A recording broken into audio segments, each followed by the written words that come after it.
Good afternoon and welcome to Unlocking Innovation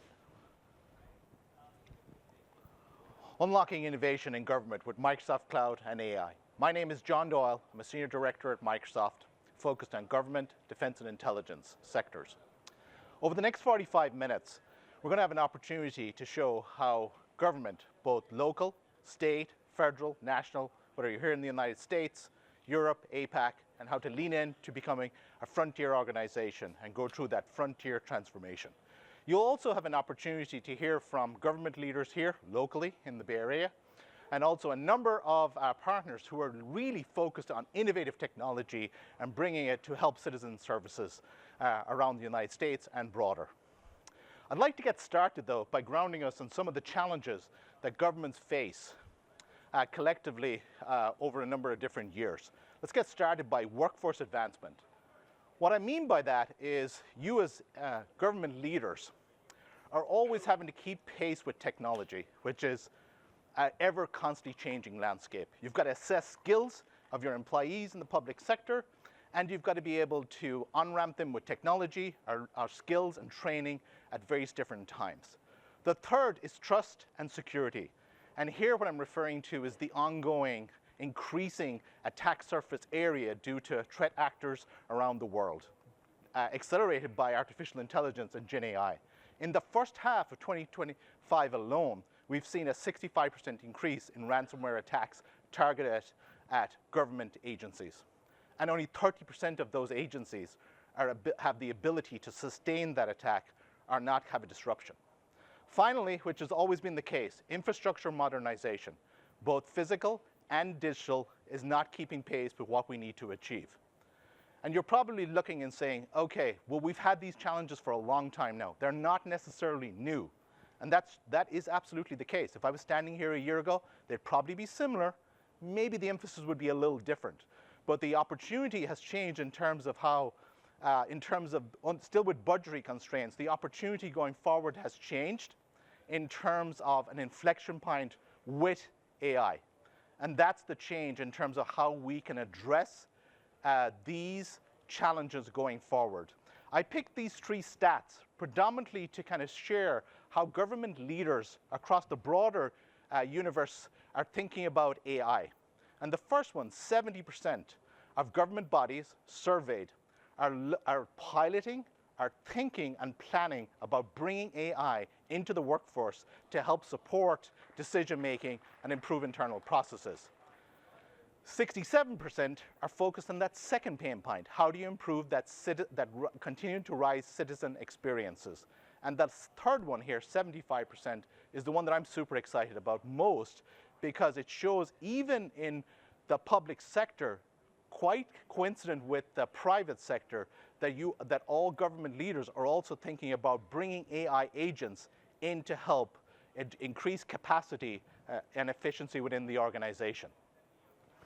So the question then, I'm sure that most of you are kind of asking, or you're already involved in these pilots or adopting AI, the question really becomes is there a formula for success? Is there something we can do which would increase the chances for that project, or in going after improving that mission, that impact, that KPI, would allow us to be more successful in government, in local, state, and federal? And that's what gets us to the concept of the frontier organization as a blueprint. Research that Microsoft has ran, both across public and private sector organizations, almost 30,000 plus of these organizations. And what we're seeing is that these organizations who are becoming frontier in terms of their transformation are configuring themselves in a different manner. They're looking at AI as a magnitude order step change in terms of capability.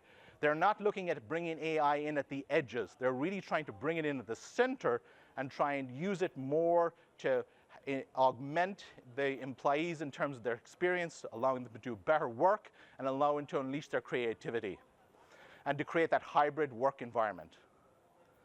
When we think about the journey to frontier, or transforming to a frontier organization, there are three phases. The first phase is all about humans with assistance. And this is where every employee gets access to an AI assistant to help them with their work, to make it better and to achieve their missions with more outcome and faster pace. The second one, it gets back to that point that I showed in the previous slide, which is that 3 out of 4 government leaders are looking to bring AI agents into the workforce to help them. Again, here, this agent works on behalf of the government employee to take on a task, some of the repetitive, the more the drudgery of the work to help them be more successful. And then the final phase is really human-led, but agent-operated. And this is where agents can work on behalf of the government employee in the public sector. Think of it here as a picture of a social services benefit application approval process, whereby the agents are helping in terms of the application, making sure that the correct information is submitted, the accuracy of it, the validation of it, and then they're coming back to the social services worker for exception, or when something needs to be maybe an exception case. This allows you to kind of reshape those government processes and move them to the next level. Frontier transformation, this was something that Judson spoke about yesterday in terms of this is the success framework that we are seeing inside both private sector organizations and public sector organizations, adopting them almost in comparable ways. The first one, really enriching employee experience. Think of this as how do you think of getting the right tools to your employees to help them have better outcomes for their mission and for the impact that they're driving. Reinvent citizen engagement gets back to tackling that problem on that challenge of the increasing experience that we want. As citizens, we transcend the public sector and the private sector world. We see experiences in the private sector that we want in the public sector in terms of engagement of apps, websites. Reshaping government processes is all about thinking about AI with those processes in a different way. Don't keep it at the corners. You've got to bring it into the center so you can really get that order of magnitude improvement. It's not about 5%, it's not about 10%. It's about an order of magnitude shift. And then the combination of how we can do this with artificial intelligence to bend the curve on where we're taking this in the future. I want to step into each of these pillars in a little bit more detail to make it more real and to show you kind of example agencies that are using this across the world. Let's start with enrich employee experiences. Oxford County Council, and based in the UK, has about 770,000 citizens. They see themselves as very progressive. They have a leader who's focused on digital transformation. They were focused on how they can become a great even employer within the constituency council area. And so they focused on a couple of different areas. One, bringing 𝗦𝗽𝗀𝗀𝗻𝐶𝗿 Copilot into the organization in a pilot, 50, and then expanding that to almost 5,000 individuals across Copilot Chat and 𝗦𝗽𝗀𝗀𝗻𝐶𝗿 Copilot. They were able to reduce the onboarding process, the hiring process, by 8,000 hours saved per year. And this was predominantly done by leveraging 𝗦𝗽𝗀𝗀𝗻𝐶𝗿 Copilot in augmenting and developing job descriptions, interview questions, follow-up and summarization afterwards. They've used it in other processes as well, where they're achieving 33,000 hours annually in terms of saving.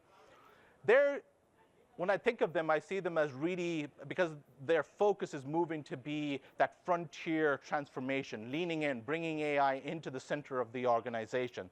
And just like in the United Kingdom, I now wanted to kind of move this closer to, as we're here based in the Bay Area and specifically in San Francisco, I thought it would be a great opportunity to hear from one of our government leaders here based in San Francisco. So I'd love to invite Kunal Modi, Chief of Health and Human Services, City and County of San Francisco. Thank you. Thank you for having me. Yeah, thank you for taking the time out of an extremely busy environment here and being with us and sharing some of your experiences. Of course, my pleasure. Thank you. So maybe, Kunal, you could start off with just giving us a kind of a flavor of what you do, what you're responsible for. I know there's multiple different departments. Yeah. It's a compelling and kind of fixing and working to improve kind of social care, citizen services. Well, those of you visiting San Francisco, I work for Mayor Lurie. He took office in January, so we have a new mayor here in San Francisco. I actually, like many people, joined the administration from the private sector, trying to bring a different perspective to how We've long managed city government here in San Francisco. Historically, San Francisco has had 50 departments reporting to the chief of staff and the mayor. Wow. That's a recipe for being very reactive to the issue of the day and not being proactive on a set of priorities that residents want us to focus on. So in my capacity as the Chief of Health and Human Services, I help coordinate 8 departments on behalf of the mayor, specifically focused on public health, homelessness, human services, and all of our benefits administration, and then our education and family services. Okay. And like you said, new administration coming on board, the priorities from the mayor, how are you and him thinking about technology at kind of maybe at a higher level context? Is that important in terms of solving those, the reactive to the maybe proactive?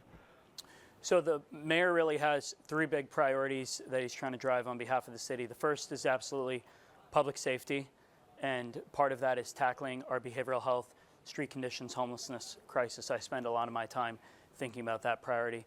The second is all around economic vitality. San Francisco's always had a booming economy, but how do we make it easier to do business in San Francisco, not just for big businesses and continuing to be the innovation capital, but for small businesses and making sure it's as easy to have an AI startup as it is to open a bagel shop in North Beach.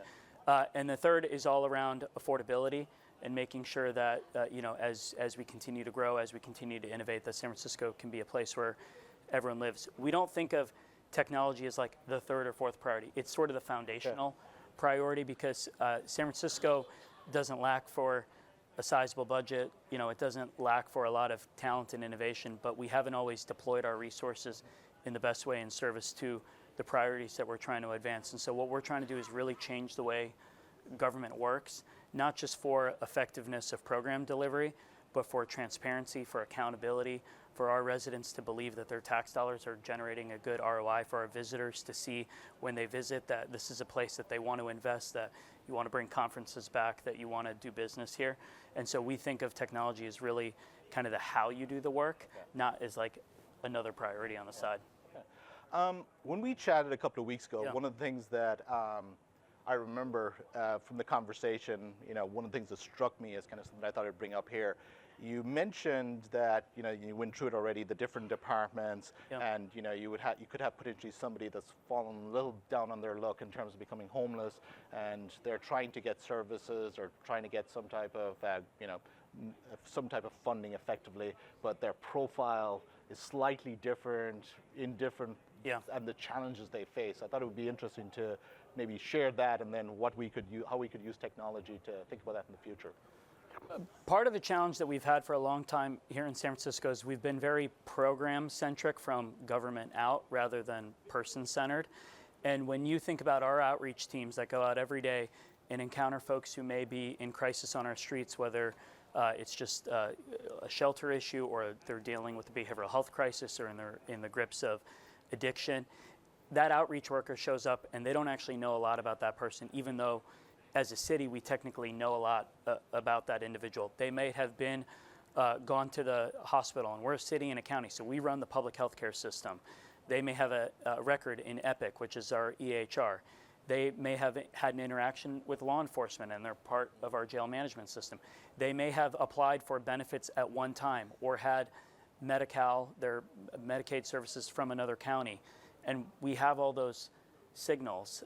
They may have slept in a shelter bed 3 months ago, been there for 2 weeks, and then left. And so the question that we're really trying to, how we're trying to use technology is how do we bring all that information at the moment of truth to that outreach worker, to the case manager that might engage that person, because it really helps us understand, well, what are the right types of interventions and services to actually have a fundamentally different outcome than I think what the city has had over the past several years. Too often, we actually engage an individual and we either place them in the wrong type of support model, or we miss an opportunity to enroll them in some kind of stabilizing support that actually can help them achieve a different outcome. Yeah.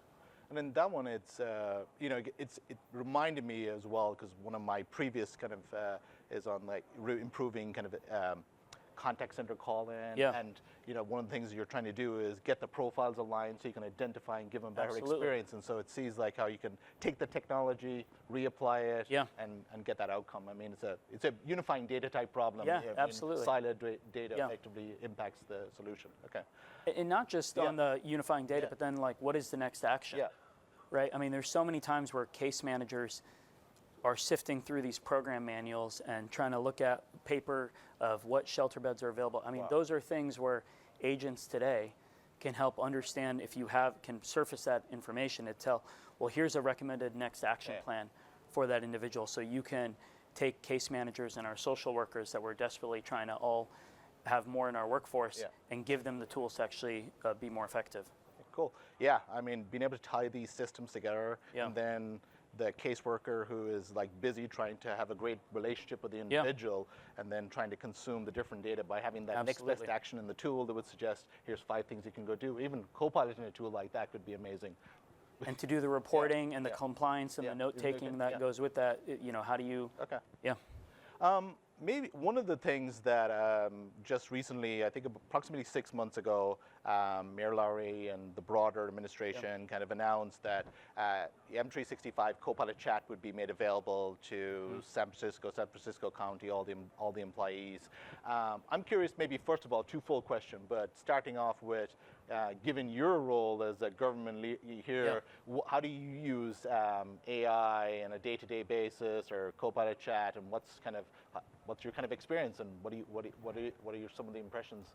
I think I use it every day. It's part of my workflow. It's a problem-solving partner for me, and it's a productivity partner. And I think part of in government that is actually a cultural thing about how do you get that adoption. What I ask my teams or folks in departments who may not have used a lot of technology solutions before is just find 3 or 4 reasons to engage with Copilot every day, and you'll start to see the value, and then it just becomes a standard part of your workflow. Just this morning, I was on with a few team members across departments on a new Department of Housing and Urban Development at the federal level, notice a funding opportunity. We get about $55 million from HUD annually. It funds services across 29 buildings, and because of the government shutdown, the NOFO was delayed, and so we have a very short window to reapply, but it has very different application kind of requirements and parameters than were existing over the past several years. So Copilot's your tool to quickly have a tear down, to ask, in the problem solving, to be able to query like, well, could this program apply? And so it's part of the brainstorming itself. We've also had instances where we're trying to create we created a new RFP construct for funding street outreach and ambassadors. Well, we actually use 311 data, 911 call for service data, street conditions data we have to inform what are sort of the hot spots and create first drafts of an RFP to think about what are the types of service areas that can help us most tackle what the data is actually telling us are the challenges that we have to solve. And so I think in the day-to-day work, RFP generation, tearing down federal legislative requirements, it's really saving us time, but also making us more effective and thoughtful in how we respond. Kind of somewhat similar in context to the Oxfordshire County example, where they were using it to help as well. Okay, and then taking that maybe forward to some of the frontline workers and potentially how they may start to benefit. I know it's a little bit early, 6 months in, but any ideas there, and how we think they would probably benefit from that? I think it's, you mentioned benefit enrollment.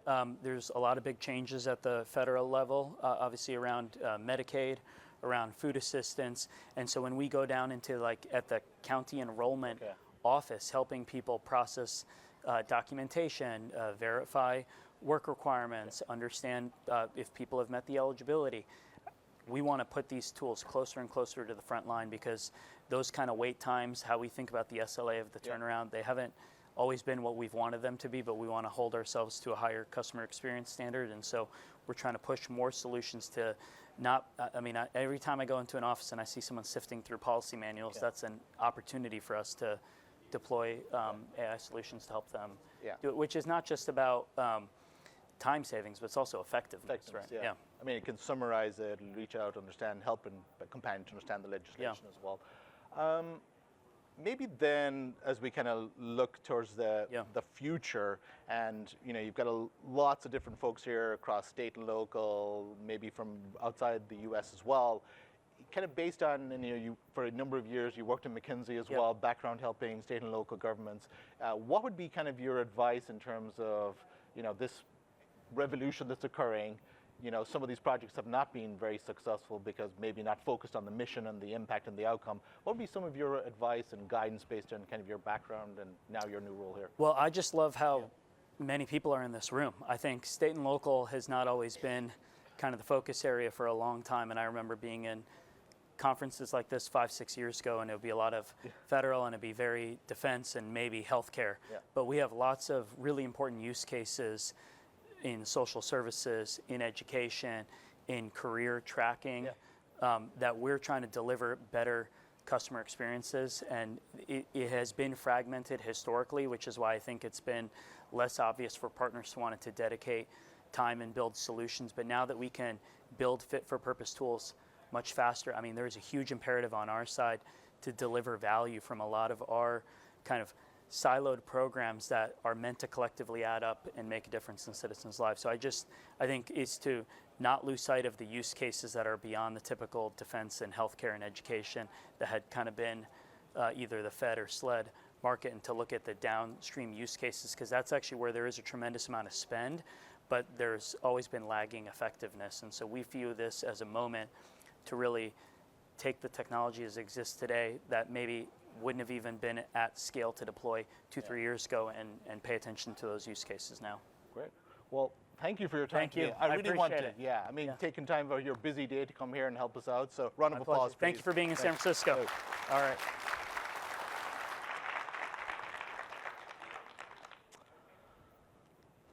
Okay, so moving on to the next pillar of the success framework for really leaning into frontier transformation, it's reinvent citizen engagement. And to get us regrounded on that, what I'm referring back to is how we can elevate the experiences for citizens in our community, how we can engage them better, and how we can deliver experiences that would be consistent with what first-party commercial experiences would be like. I'm going to pick on one here, which is Burlington. To the north and the east in Canada. It's the city of Burlington, about 200,000 residents.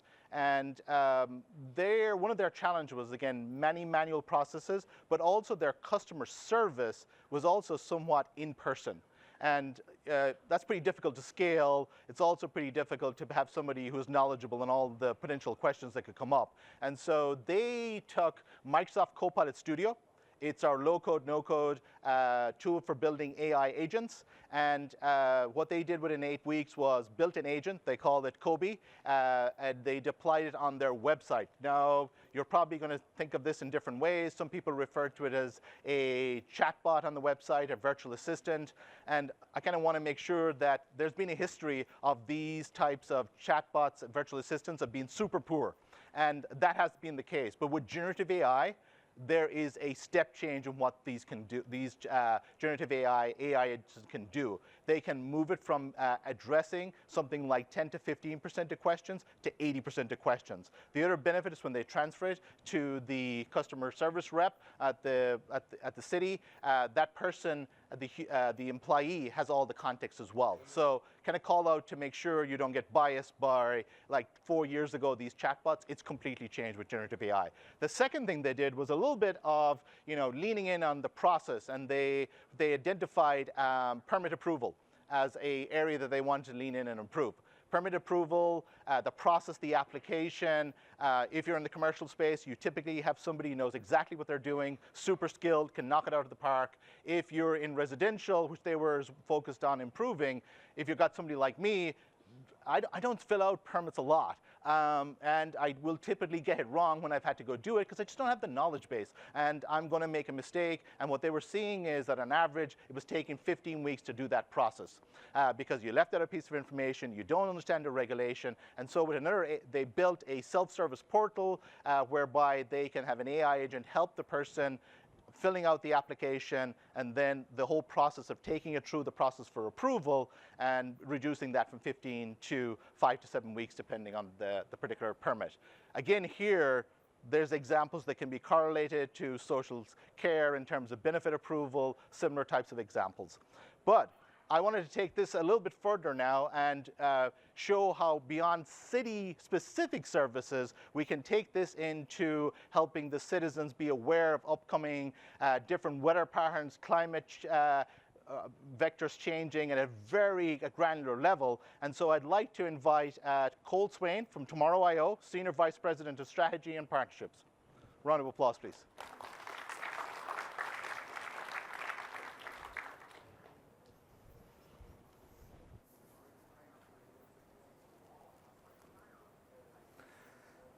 This chart always surprised me the first time I saw it. What it represents is what we call the weather data gap worldwide. Everywhere that you don't see a circle that's translucent is an area that lacks critical weather infrastructure. For the most part, the way to think about weather is it's really one big puzzle. And to see the picture of what's going to happen next, you have to have all the pieces. And today, when you think about where we're at in terms of deploying internet worldwide, for instance, imagine where we're at as it relates to deploying weather observation worldwide. We don't have it.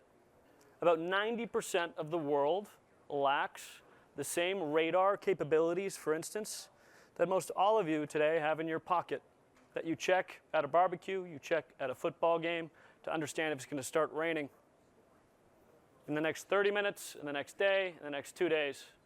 Most of the world actually can't understand if it's raining right now where they are, if it rained yesterday. Rain is the core of weather patterns. It's called the water cycle. It's like the red, the yellow, and the blue of the color wheel. Now this surprised us because most of the commercial industry, as the weather industry has been growing, has been repackaging models built by governments because they're largely expensive and they take a long time to run. And actually, funny enough, the commercial industry had built its foundation around becoming an advertising platform. Most of the apps that we're typically using, it's a highly engaging medium, right? I can say with certainty that 60 to 80% of you checked the weather today, and you'll probably do it tomorrow. And so there wasn't really any incentive to drive the infrastructure forward because these models are expensive, and they were made available for private companies to make available to you through mobile applications. That was our invitation to get started. Over the course of the past 8 years, we've launched 11 satellites, providing the world with low Earth orbit coverage of a high-frequency constellation, providing full three-dimensional atmospheric coverage, first of its kind. Most satellites currently in orbit at high frequency, the only one that's adjacent to what I just described, revolves around the Earth every about 3 to 6 hours. What the other ones do is it's like going to the doctor's office. And the only way that it can tell you how you're doing is looking at your body or checking your forehead. They can only look at you. They can't take an MRI. They can't see the depths, the heartbeat of the storms. They can't understand what's evolving from space. And they're beholden to the infrastructure that exists on the ground. And to deploy that worldwide is billions of dollars. So we went to space to create this data set so that we can collect as much information of the storms that are evolving worldwide as they are unfolding. Imagine a flip book, and you can only catch a storm every 3 to 6 hours. That's 1 to 2 pages of that flip book that you come to understand actually what's causing it to change. We now collect all of the pages worldwide. Currently, there are 2,000 thunderstorms evolving around the world at this very moment. Thunderstorms and their nature are the same things that cause significant flood events, hail events, significant wind events, things that states, governments, cities need to deal with process and protocol. And so as we've been on this journey, what we've discovered is that models take a long time to run in their traditional sense. But as we've gone onto the Azure platform and started to work with many of these generative AI tools, we've discovered that AI has a role in weather modeling. And that role is accelerating the speed at which these models run. Because traditional weather modeling only leverages about 5% of observational data. 5% of weather station satellites, weather balloons that get collected. Why? Well, if the weather model takes 4 hours to run and you start it at 8 a.m. and it finishes at 12 p.m., what about all those changes in the atmosphere that happen in that time between? The temperature inversion, the acceleration of the tropical cyclone, the thunderstorm that was born. You miss it. The weather model that delivers is old. It's on stale data. The rest is just waiting at the train station ready to be used. What AI has allowed us to do is be able to, the moment that we observe change in the atmosphere, run the model. Run the model the moment you see change. Don't let that data sit there stale. Give the insight to the end user as fast as possible. But don't just give it to them. Translate it.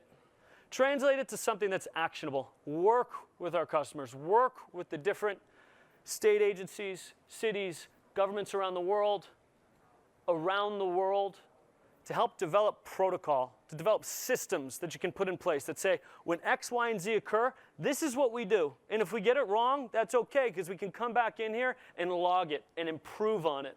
A place to build digital protocol to continuously improve at the same speed of which these weather events are getting worse and more frequent, and systems and processes are not put in place. I would imagine I could ask most all of you if you knew your process when a flood event happens, when any number of weather events happen. Is there a protocol that's digitized that describes and automates to the right people at the right time that you can collaborate and improve over time? What we see today is that that's not the case. And our goal is to work with your infrastructure. If you have deployed observations on the ground, weather stations, calibrate our models to improve them based on the data that you're already collecting. Using the Azure platform, we can ingest your weather stations and use it to localize the models that we're running at about a 15-minute interval, supplied by our constellation of satellites and delivered in the context of your schedules, in the context of your people, in the context of the process that allows you to be able to analyze across your area of responsibility what needs to happen and when, so that you can build a process and a program on top of that. And in the AI landscape of generative AI, we have a chatbot on top of it called Gale that allows you to be able to ask questions about the forecast, about the multiple different models that we're bringing in, whether it's Tomorrow.io's or public agencies. Any number of observations that we collect are available to you to be able to really create confidence in the decisions that you're making. Because in the end, that's the business that we're trying to help you guys drive, is more confident decisions. We just so happen to do it by having a really high fidelity weather product.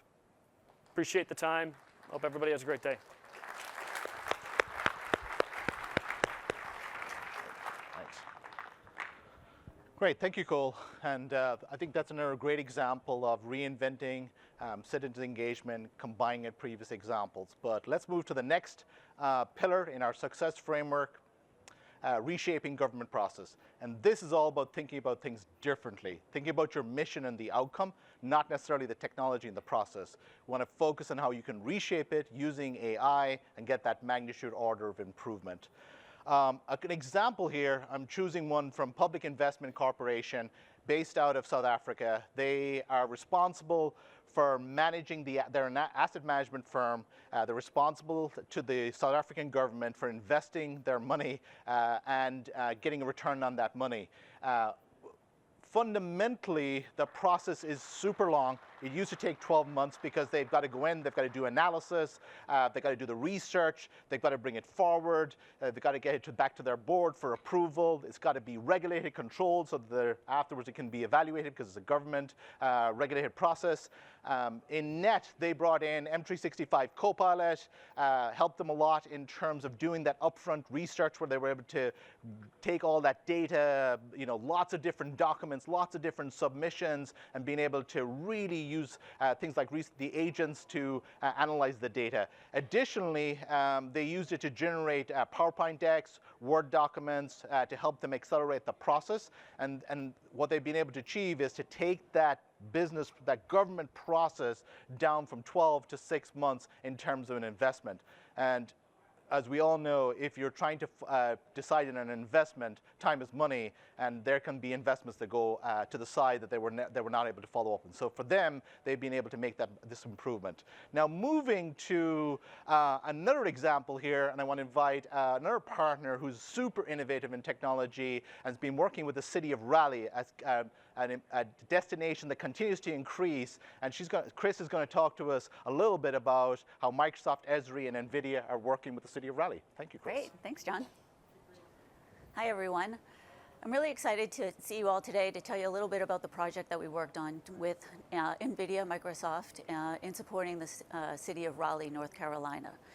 First, for those that aren't familiar with Esri, we're the world's leader in geospatial technology, GIS, mapping and analytics, spatial analytics. We do it all, and we work with governments across the globe to help make decisions and improve how they respond and support their governments.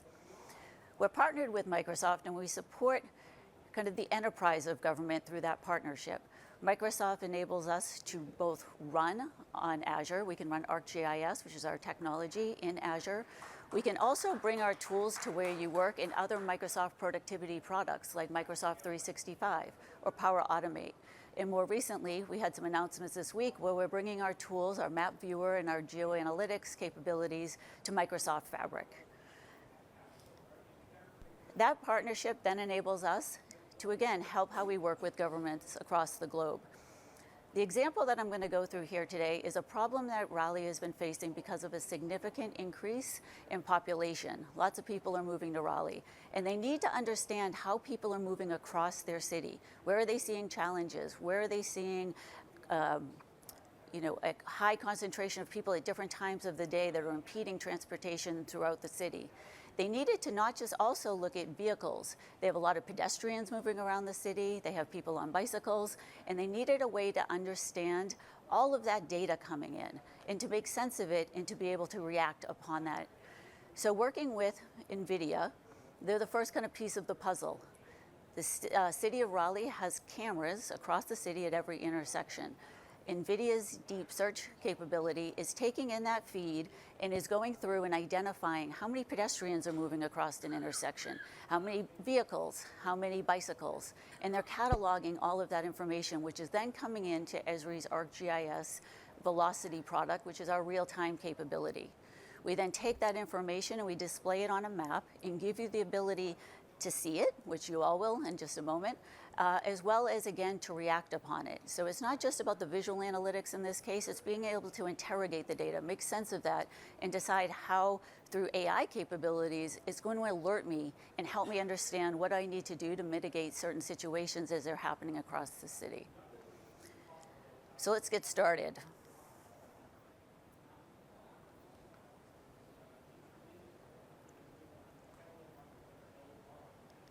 There are many assumptions about how people move and get around in our cities. Esri, NVIDIA, and Microsoft teamed up with the city of Raleigh to build the next generation of traffic monitoring, streaming live information and historic trends into a digital twin of the city. In the past, the city would have to send field staff to an intersection to count vehicles and discover patterns. Now, using NVIDIA DeepStream, one intersection camera can track vehicle movement through the intersection, traffic violations, pedestrian wait times, and more. This can be used to optimize traffic flows and avoid costly jams, lowering the risk of accidents. This information is streamed into the map with ArcGIS Velocity and visualized within a reality mesh of the city, offering a more immersive understanding of the intersection itself, with diagrams on the right showing the utilization of the total capacity in each lane. As we promote more walkable and bikeable cities, it is also important to monitor these new modes of travel. Here you can see micromobility scooters across the city. This trend is driving a stronger need for faster response times. Key to this is the speed at which a situation can be understood, real-time actionable insights. Here's an example of an alert for a stalled vehicle. This violation was identified using computer vision, automatically interpreting the situation shown in the video as a stalled vehicle. And as we play back the instant, you can see the map reflecting the situation in the video feed. If we expand the video, you will see a stalled car, highlighted with a green bounding box. NVIDIA VSS automatically interprets and describes the incident, shown here with this paragraph of text under the video. As you can see from this example, we can bring real-time insights into an immersive map to discover and monitor trends, optimize traffic flows, and help resolve issues efficiently. So what I really enjoyed about that demonstration is really three parts. One, it's great to be able to see data live, right? It helps us understand what's happening in real time in the city, but also being able to kind of take a step back and look at the historical data. Let me see what days of the week, which hours of the day am I seeing impact in different areas of the city, right? Really being able to mine and understand your data, not just live, but historical. And the third piece that's really exciting to me is the alerting capability. So as we saw that stalled vehicle, that was a notification that came to me as a traffic engineer, understanding what's happening in the city in real time, and gives me the ability to respond at a much quicker rate so that I can remove any impedances that we're seeing and get the city moving and going from there. If you'd like to understand more about this demonstration, Esri does have staff in the NVIDIA booth over in the hub. They'd be happy to go through in greater detail. But thank you all for your time today. That's great. Thanks, Chris.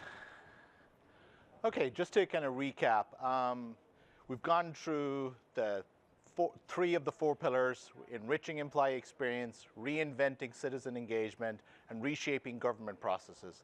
And this is a kind of a framework to help you to push towards that frontier transformation. And then the combination of these helps you in terms of bending the curve in terms of innovation. Looking back to those challenges that we started off with, what we kind of discussed is those challenges have been the same forever.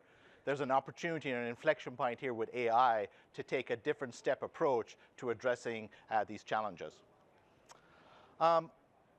You've seen great examples of technology, great use cases, different cities, here even locally in San Francisco. But all of this has to be done in a secure and secure foundation with AI. And Microsoft's trustworthy approach here is unique in the industry in terms of our safety, security, privacy, in terms of the approach that we're taking.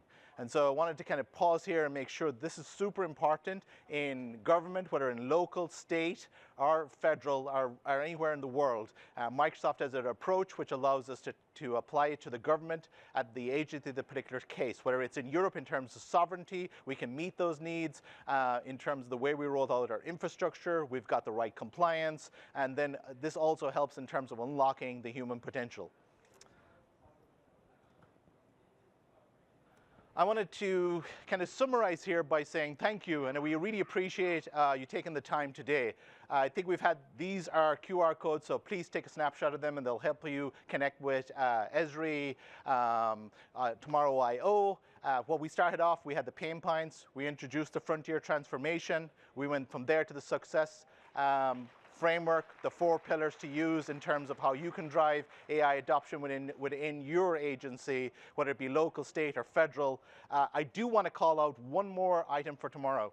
We have another session, Real Stories in AI Transformation. It's, again, we have a number of different people from here, from locally. A CIO from San Francisco is coming. So it's another great session tomorrow, 11 to 11:45 a.m. to put on your calendar. I'd like to thank, a special thanks to Kunal Modi for the time for coming in, and also for Cole and Chris for helping to show really great innovative solutions. Thank you everybody for attending, and have a great rest of Ignite. Thank you.